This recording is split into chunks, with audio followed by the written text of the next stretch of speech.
En fait, une seule règle est à retenir. Il faut que votre bassin s'intègre à votre jardin. Sa taille, sa forme, ses ornements devront créer un ensemble harmonieux. Pensez que ce nouvel espace va devenir votre propre centre de relaxation.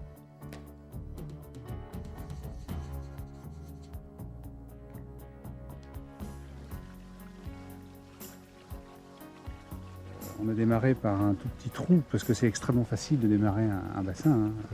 Il suffit d'en avoir l'idée le samedi soir d'aller acheter la bâche, de commencer le bassin le dimanche matin, et puis si on veut aller très vite, les poissons sont dans l'eau le dimanche soir. Hein, donc je crois que c'est ce qui m'est arrivé. Hein, le bassin faisait à peu près 2 à 3 mètres carrés. Et puis les poissons sont tellement jolis qu'on s'est vite rendu compte que le bassin était un peu petit. Et puis rapidement, on l'a agrandi, on l'a modifié 2 fois, et puis ensuite une 3e fois, pour le voir dans sa version définitive, quasi définitive, jusqu'au jour d'aujourd'hui évidemment, hein, parce qu'un bassin c'est jamais terminé en fait, hein.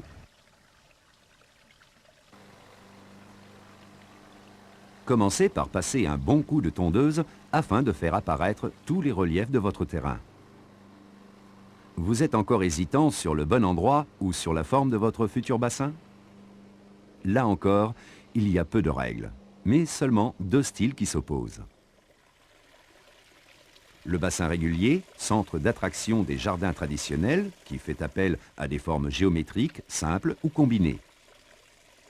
Et le bassin naturel, qui, imitant les temps, semble créé par la nature. C'est cette seconde option que nous avons retenue pour notre exemple.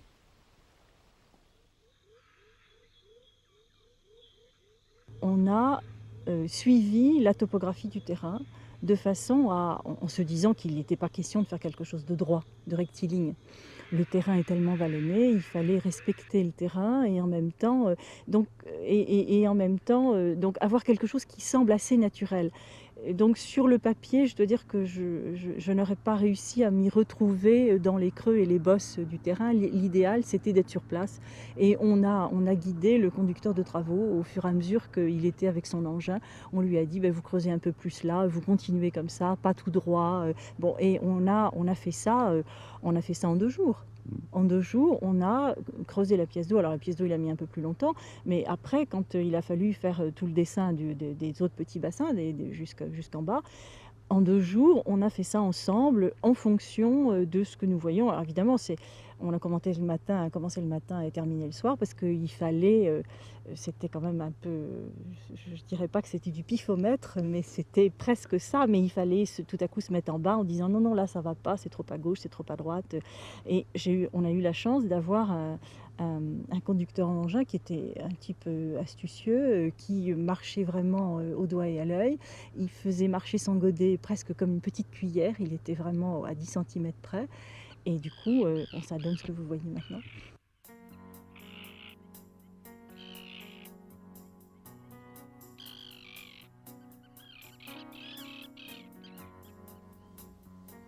Un premier petit truc pour vous aider à visualiser votre futur bassin.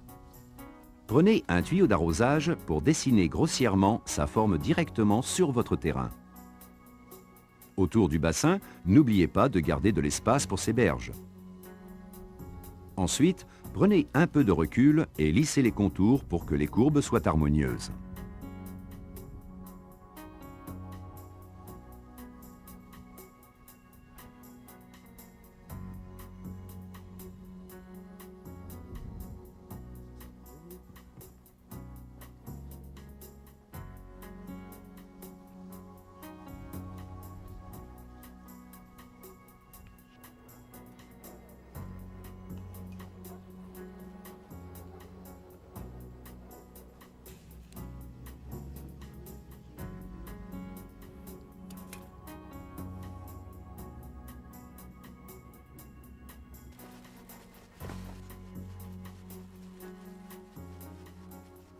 Marquez le tracé avec une fine ligne de sable.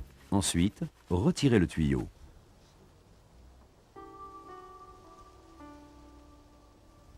Retroussez vos manches, la partie physique commence.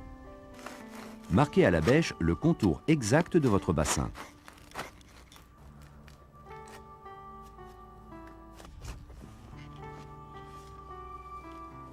Découpez chaque motte avant de commencer à la soulever.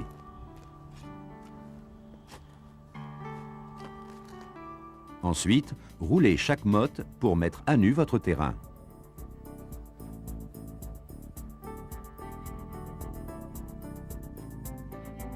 Vous dégagez ainsi peu à peu l'ensemble de la surface.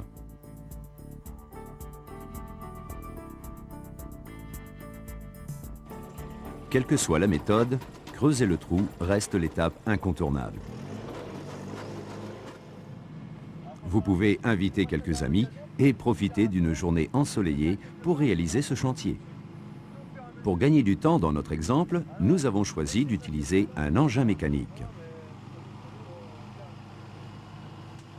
Vous devrez déterminer très tôt l'endroit où vous stockerez la terre de déblai. Vous en rencontrerez de deux natures, une de surface et une rencontrée à 20-40 cm en dessous du niveau du sol. En distinguant deux endroits de stockage, vous pouvez ensuite les réutiliser selon leur qualité.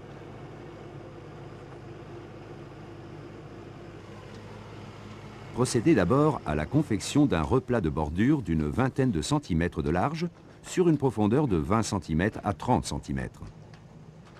Ce palier accueillera plus tard les plantes de berge. C'est à l'intérieur de cette couronne que vous réaliserez la fosse. Les parois de la fosse ne doivent pas être verticales, mais accuser une pente d'environ 60 à 20 degrés selon la nature de la terre.